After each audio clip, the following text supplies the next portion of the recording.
Welcome to Not Milk Never Milk. Subscribe if you're lactose intolerant. You start by opening Pinterest and signing in so your saves sync across devices. Search precise terms like phone wallpaper plus a style word to narrow results. This speeds selection and avoids scrolling. Tap an image to view detail and check resolution. Higher pixel counts mean crisper results. Once done, tap the three dots or download icon to save the image. Make sure to select the original or highest quality version when available, so the wallpaper won't blur on your screen. You'll now download and prepare the image for your device.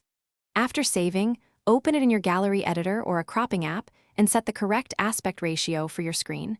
Phones often use 9:16, tablets vary. Crop thoughtfully so key design elements aren't behind icons or widgets. This preserves visual balance. Once cropped, apply light edits like brightness or contrast if needed so the wallpaper reads well under icons. Make sure to export at full resolution to avoid pixelation.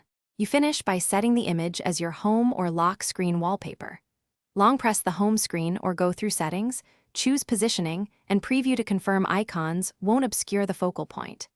If the image appears blurry or stretched, reopen the original on Pinterest and download the highest quality file, then recrop and export at native resolution.